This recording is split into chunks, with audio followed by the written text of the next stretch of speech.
Okay. So, we're here. Again, like I said, it was going to be in yesterday's videos because Destiny decided to release multiple things. Like, I think between uploading our Dead Space playthrough, uploading our Strand trailer reaction, and then giving our thoughts on the showcase of what Strand is all going to include. Um, I really think we're going to have a lot of fun with the upcoming season. Um, we'll be live tomorrow over on my Twitch. Link in the description for that. Go follow me there. Check it out. Join the order. If you're from Twitch and you came over here because you want to see the YouTube, welcome to the order over here on YouTube. Um, we just upload kind of just talks about the game, um, dev stuff, some gameplay stuff here and there. VODs get uploaded here. If I feel like we had a good stream, the VOD will come over here. If I feel like we didn't have that much of a good stream, but I had fun, we'll still upload it. We'll still bring it over here. So with that being said, um, Destiny's dev team just released their abilities for um, all this and taking a big look at how the 3.0 has worked out and what they're going to change to it. So with that being said, and so I don't waste up enough of your time, and so I can go grab my food so I can eat before I have to go to my job, let's start reading. To abilities and beyond, a look at past, present, and the future of 3.0. Released 0 hours ago. 0 hours ago. So just like just a little bit ago. We got another update from our sandbox team to dive into. This time, exploring more about abilities and changes on the way to subclass fun in the next expansion. Green subclass. Um, so if we're taking a look at ability sandbox, I want to see talks about. My hopes are talks about the grenade spam that we get, um, some of the melee spam, um, taking kind of a look at how the auto melee system is going to work, because it definitely feels like there's a lot of an input delay on it. I want to see a look at the barricade spam, dodge spam, and of course, taking a look at rift spam. I think all three classes have spam in their own things, whether it's grenades, whether it's their melee, whether it's their class abilities. Um, so that's just kind of what I hope for. Looks on top of that, and my hair is kind of fucked up. I need a haircut. Shit. Um, and clean up. But we're not talking about me. We're talking about this. Um, so Destiny 2's newest damage type, Strand, is arriving in Lightfall, and we are beyond excited for you to play around with it.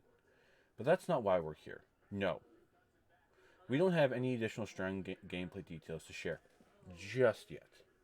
Instead, we'll be talking about some general ability updates and quality of life changes that we're going to be making in Lightfall and beyond. Okay, that kind of has me excited because after Lightfall, we have our couple of seasons. Then we have the final shape that's coming. Will it be a circle? Will it be a triangle? Will it be a square? It might be a hexagon or maybe a trapezoid. What's the final shape? What if it's just like. Now, this would be funny. For me, at least, because I find this to be stupid. What if it's.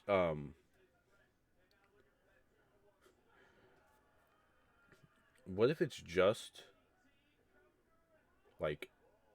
The final shape is just like. A darkness. Um. A darkness ship on top of the circle, and it's like the figure behind the traveler and the witness um just arrives and just starts scolding his kids, like, can you stop fighting? You've been doing this for years. I'm tired of it. Look what you've done. Gosh. Stop it. You want to know what the final shape is? Final shape? Here it is. And it's just this freaking little tiny like square. And it's like that's all it is. Like, what's your problem? Why are you fighting over this? It's not even anything important. It's just a key to the freaking ship I have. That's all that matters. That's the final shape. Um, the world traveled and the path ahead. With the release of Arc 3.0 alongside Season of the Plunder, we completed moving all three light subclasses to the Subclass 3.0 system. These updated subclasses allows players more customization and build crafting than ever before. Note that all the 3.0 subclasses are out in the wild. We have some tuning work to do in various systems connected to the subclasses. One system is our core character stats. The amount of ability regeneration that the discipline, strength, and class-specific stats provide hasn't been so meaningful since the launch of Shadowkeep. Since then, some aspects, fragments, exotic armor mods, and weapon perks, there are a variety of ways to have powerful abilities that have very high uptime, which resulted in some PvE activities losing the tension that made them special and introduced some noise in the Crucible. Moving forward, our goal with ability uptime in both PvE and PvP is to get back to roughly where we were in the 30th anniversary pack launch in December of 2021. God, that was over a year ago. Weird to think that's... God, wow. Now, I started my streamer journey in 2017. So I've been streaming for over 5 years now. Going on 6 years.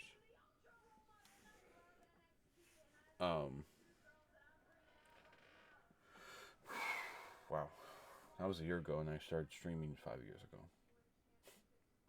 And only got affiliated just about a year ago. Goals. Never stop grinding. We're making some changes to the ability energy economy in Lightfall in subsequent seasons to correct ability uptime, while still rewarding players for investing into build crafting and finally tuning the Guardian to the perfect monster slaying machine. For Lightfall, we're making the following changes to focus on passive cooldown gains.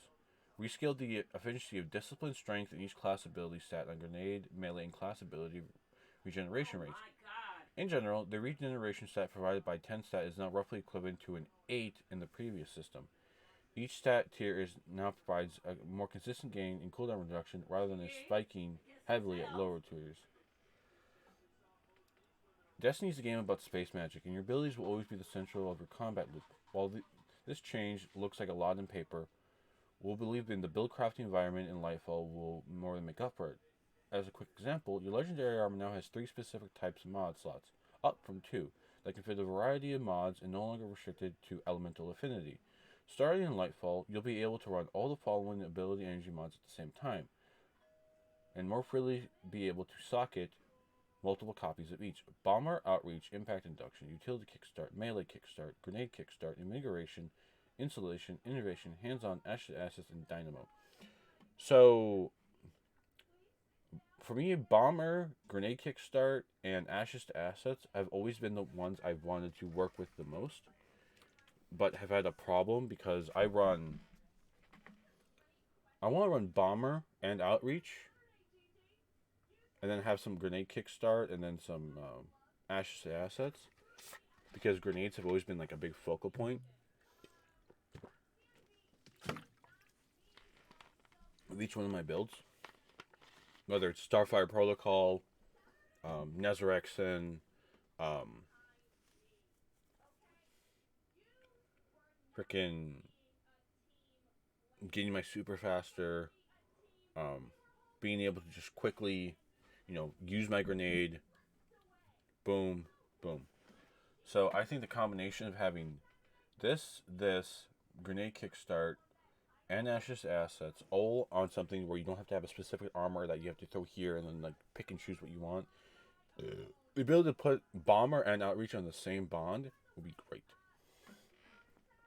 Which also means you don't need to have a crazy amount. You can still have a good amount of like bonds and class items, but you don't need a lot because these will be there.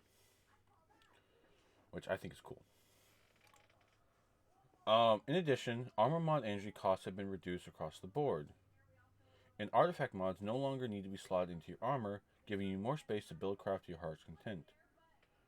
In fact, so much changing being added in Lightfall that we expect players to find a unique combination of mods and perks that we didn't anticipate. In the coming seasons, we will continue to fine-tune greater ability economy alongside updates to specific ability potency to make them feel more powerful. In Lightfall, we will also be adjusting the base cooldowns of some grenade, melee, and class abilities. We'll provide some more detailed information and patch notes when Lightfall goes live. As a preview, with Lightfall, we're reverting the base cooldown change to the dodge class ability that was implemented in the hotfix, as we feel that the cooldown of the new stat scaling is in a good place. The base cooldown to 29 seconds, and the base cooldown for Gambler's Dodge to 38 seconds. I don't know. I don't like this. Because you're just going to be allowing... Because the stat scaling now is you only need to have like 80s, you know? That means you can spec more towards your intellect. You can spec more towards, other things because I have this specific class thing is at 80. That's all it needs to be at. Because then I'll have the best and I don't have to worry. I can spec into other stats, which I guess helps you, but also I think it's going to hurt because then they got to talk, because then hopefully they talk about how class exotics are going to work.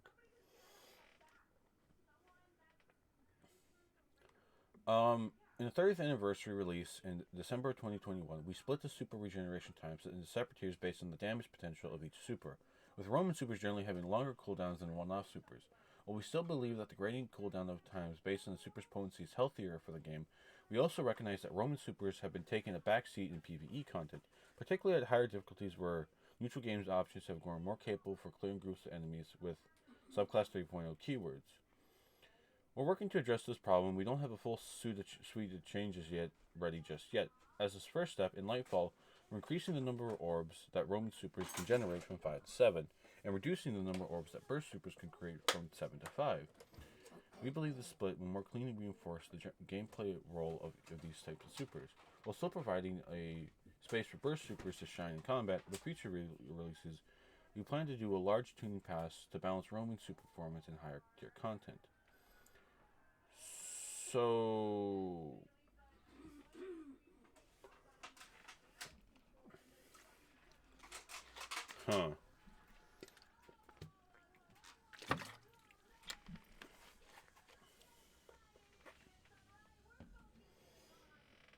decrease from creating targets one-off supers from 7 to 5.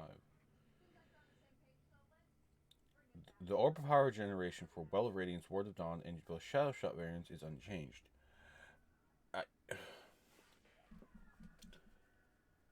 So you're still not changing anything here. You're making Roman supers more powerful. So Nova Warp, Stormcaller,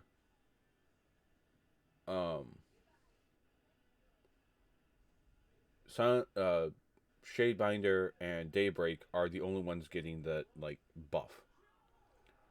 While you're nerfing the Nova Bomb's capability, both Vortex and Cataclysmic, because they're one-offs. Chaos Reach is getting fucked. And there's not a one-off for Stasis, so who the fuck cares? But you're keeping Well of Radiance in its spot of being still the maximum orb generator. I don't think that's a good idea.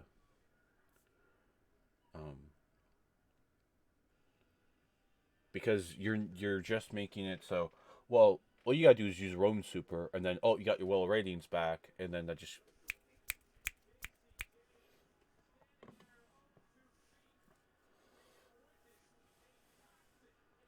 We're also making a change to the only 3 supers that have the longest cooldowns, reducing their base cooldown by 1 tier. Daybreak, Hammer Soul, and Spectre Blades now have a 9.16 base cooldown. Which means you're going to see higher tier of Hammer Soul, which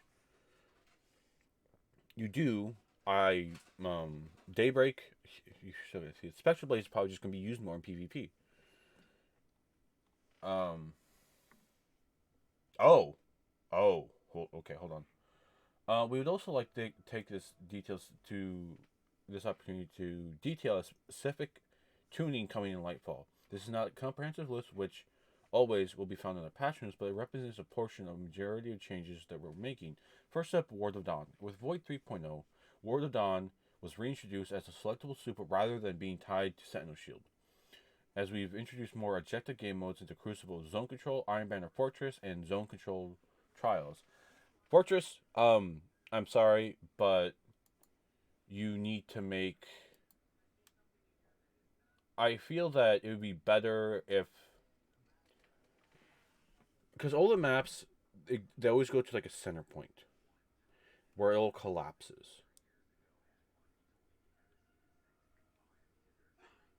Um, I think it would be better if it moved in different areas of the map between the two spots. Sometimes it would be where B was, sometimes it would be in where the middle was. Like, do that. Because it only happens twice. So you can do that. You can change where it spawns. Because then people are just like, well, here it is. And so many of those maps have a different variety of things. It changes how people are going to defend. It's going to change how people attack. That's my thing with Iron Banner Fortress.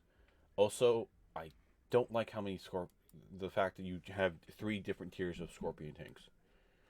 You have the base one, you have the elite one, and then you have basically the oh my god, why am I having to deal with a Grandmaster freaking Scorpion tank that is just going to tear into me? Um, so Ward of Dawn. The maximum health for Ward of Dawn has been reduced to 8,000. And it's become clear that Ward of Dawn is overperforming, but we didn't want to reduce its functionality in PvE content, and in general, we still want Ward of Dawn to be a strong option for you to lock down a point.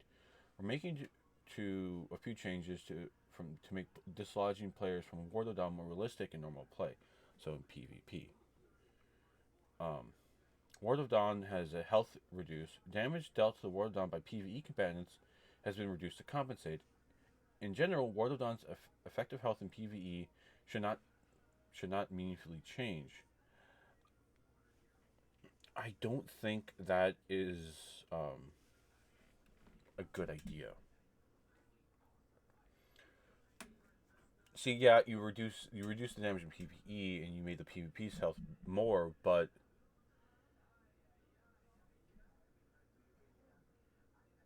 all it takes in PvP is just to have a super to disrupt it, especially if you know it's going to be there.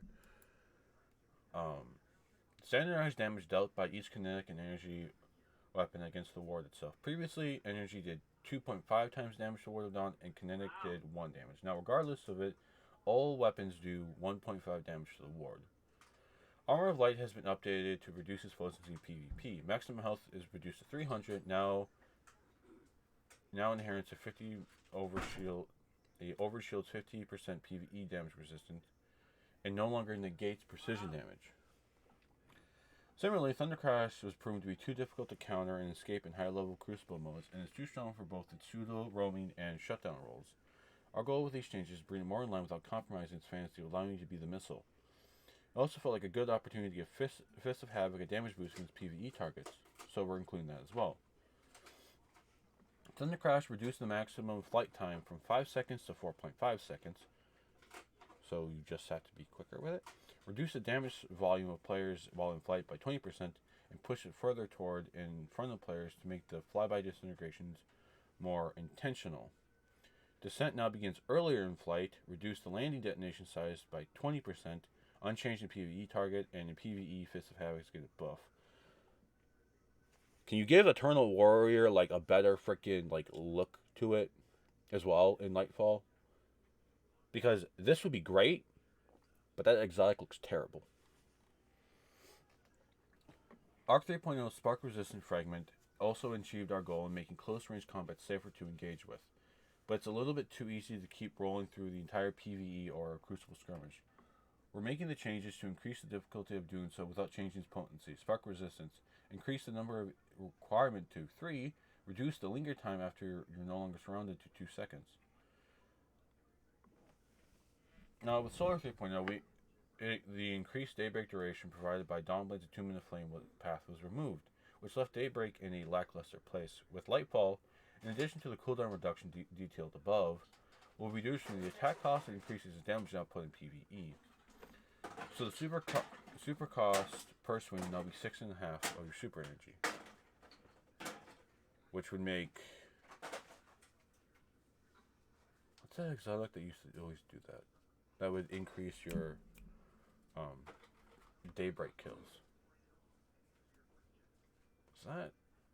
No, Ruth and Spurs didn't do that. What one did it? Oh no, that was just something you could have with it. That's right. Okay. In PvE, it would be better. Phoenix Life has struggled to find a solid role in gameplay and it's too difficult to justify picking over healing or empowering. So the base cooldown for Phoenix Dive has been reduced to 5.5 seconds. While Heat Rise is active, the restoration for Phoenix Dive's duration is increased to 3 seconds. While Daybreak is active, the cooldown has been reduced, allowing for rapid activations. While Daybreak is active, the maximum damage has also been increased.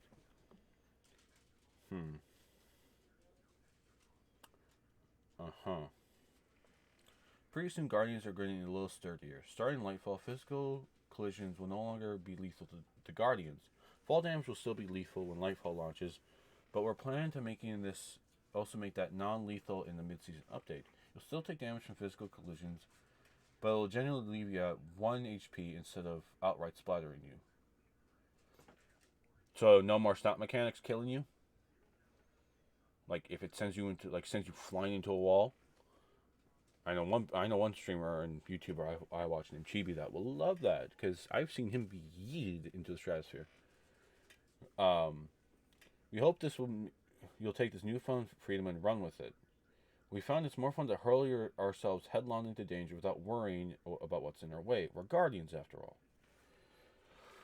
Okay. As part of our build crafting enhancements in Lightfall, we'll be adding some new fragments to the light subclasses and updating a handful of fragments on Solar and Void to tie into the new subclass pickups of Void Breaches and Fire Spites. Some of the new fragment additions are intended as the spiritual successors to the combat styles that aren't making the jump over to the new armor build crafting system. Some of the additions intend to open access to subclass words that some classes didn't have before. Here are some details. Spark of Instinct. When critically wounded, taking damage from nearby enemies emits a burst of damaging arc energy that jolts targets.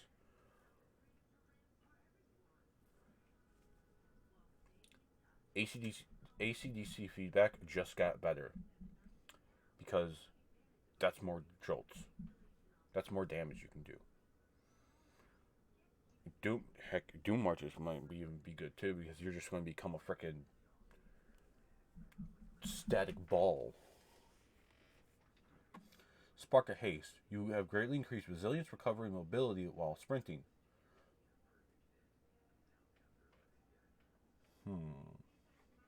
Warlock. Good. Because that's what always hurts me. Is my recovery just drops. So that would be good for me with my Warlock on Arc. Because I do like Arc, even though I'm going to be green. Solar actually got a good bit. Fire Spite. Fire Spites are created by a suite of new and existing solar fragments that grant grenade energy on pickup. Ember of Mercy. This is new. When you revive an ally, you and your nearby allies gain restoration. Picking up a Fire Spite grants restoration. Huh.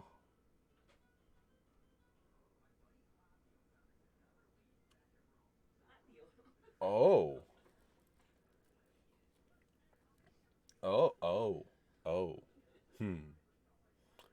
So, what you're telling me is a GM's Solar Warlocks have been, in essence, buffed. Does that mean a buff in PvP too? Because you'll get shot and you'll be low, and then you revive, and then you just get overshield. But if it grants restoration, you get health back.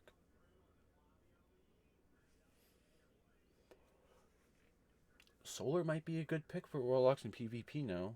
I know there are a lot that use it, but it's going to become even better. Solar grenade final blows will cure you, Ember resolve.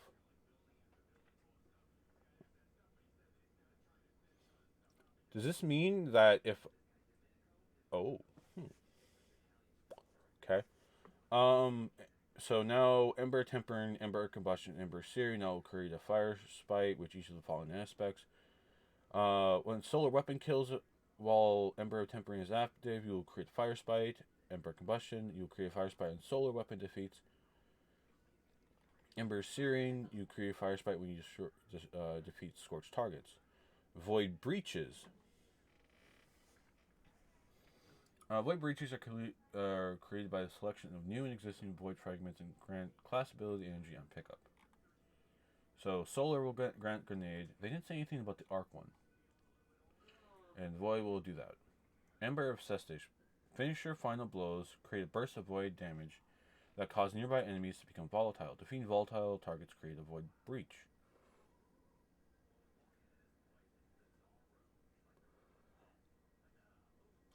Oh.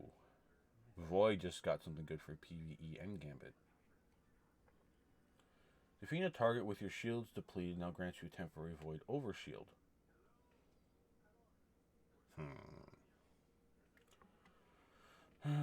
Ember of Echo of Domineering. Now creates a void breach when defeating suppressed targets in addition to his addition. Okay. With precision damage. Okay. Now grants Devour. I'm picking up a void breach. In case you missed the build crafting update a couple weeks back, we added new ways for your. Okay. So that was quite good. So let's talk about a little bit of things here now. Okay.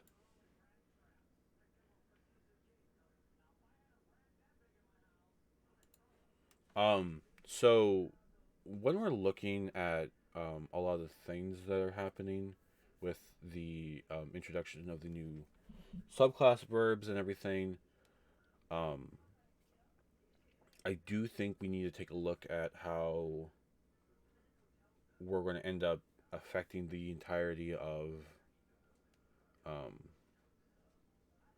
certain things.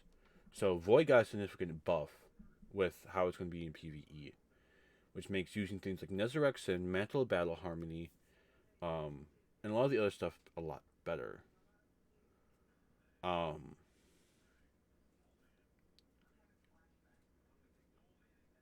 Suppressor grenades for warlocks are probably going to become a very good thing. And doing finishers, I think Nezarexin unintentionally just got a big buff for PvE content. In PvP, it's at a good spot. You don't really need all that much because it doesn't lead to crazy uptime because it has a very short cooldown, and you have to chain kills. If you can chain a bunch of kills together, you can actually gain probably about like a 4-second increase to the discipline, melee, and class ability uptime. Now I'm talking purely from a warlock's perspective here. These might also be very well for both Titan and Hunter, which will be interesting to see and play with when it does eventually happen. We'll know more about that as we get into Strand and Lightfall. One thing I want to say, just going back to the whole perspective with the Warlock, is Solar and Void. Solar is my next to Stasis has been my least played because I did share a subclass moments thing on my Twitter.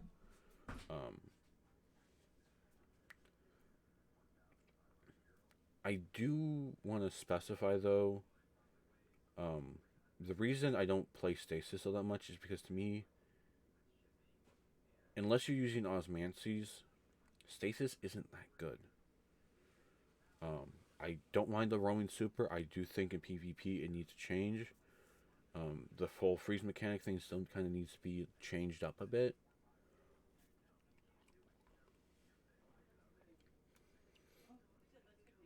Um, I think it does need a one-off for it. That's my opinion, though.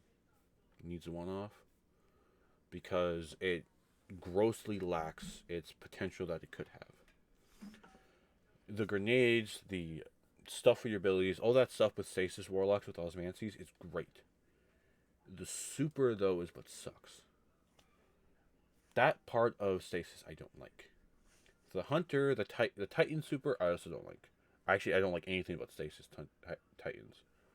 That's why void was such a better pick for them. Um, with hunters, stasis was your best PvP pick. You had Shadow Dive, Silence Skull was still powerful. The whole freezing thing, I I don't get why that's not as effective as what it should be. I'm just saying. Um, Warlocks, though using Void, are going to be happy. I think for both using so many other different variety of things. Um, I actually want to check right now. Um, I'm on the game on my PS5, so for Warlocks, Nezarec Sin is going to do well from this. Verta's Brow might do well from this. Ice Witch Verta's Brow had a good look to it. Nothing Manacles might be a good pick. Conqueror's Hold, good. Mantle of Battle Harmony will probably be good. And Secant Filaments for Void Warlocks. For Solar Warlocks, you only have basically one pick. And that's to use Starfire Protocol. Stasis Locks, if you're not using Osmancies, I don't know what the hell you're doing. With Arc, you have a numeral amount of things you can use. You can use Crown of Tempest. You can use Getaway Artist. You can use Fallen Sunstar. You could use Karstein's, the Winter's Guile, the Neurotic Grips are good there. You could use Chromatic Fire, Storm Dancer's Brace, Mantle, Traverse Steps, Geomegs, Boots of... Well, not Boots of Assembly. Boots of Assembly is Solar, but... Yeah.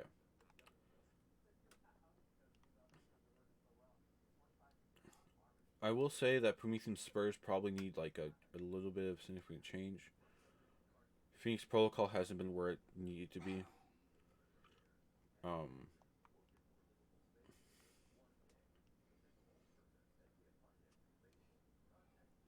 So that's all I'll say with that.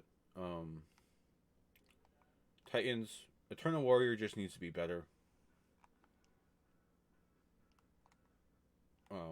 Between the damage bounce that Fist of Havoc is getting and the fact that you can get an overshield with it is going to be helpful. Feedback fences will probably be strong.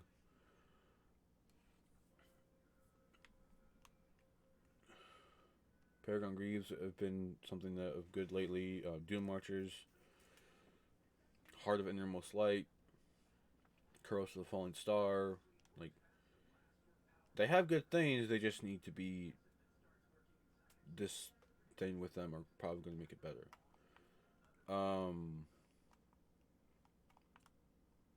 I can see that Gwizinvest and maybe Gemini Jester in PvP is going to change with the change to the dodge coming in and then and just other things.